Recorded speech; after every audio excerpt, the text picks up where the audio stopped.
Nagkasalungat ang pananaw nina Senador Ping Lacson at Senador Rodante Marcoleta hinggil sa kredibilidad ng dating Marines member na si Orly Gateza, ang witness na nagsangkot umano kina Martin Romualdez at Zoldico sa isyu ng flood control project kickbacks. Lacson Stake. Nagpahayag ng pagdududa si Senador Lacson matapos niyang makumpirma mula sa Marine Commandant Majan Vince Blanco na hindi kailanman nasa kustodiya ng Marines si Gateza, taliwas sa mga naunang ulat.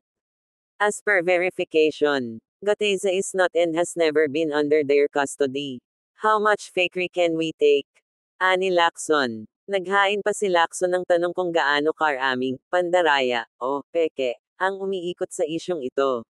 Marcolete's stand. Ngunit para naman kay Senador Rodante Marcoleta, si Gateza pa rin ang pinakamay kredibilidad sa lahat ng nagtestigo. Ayon sa kanya, wala namang makukuha si Gateza kung magsisinungaling siya laban sa mga matataas na opisyal, kaya dapat daw bigyan ng bigat ang kanyang salaysay. Wala siyang pakinabang kung magbibintang lang siya. Ang katotohanan, siya ang pinakamatapang na nagsiwalat, pahayag ni Marcoleta.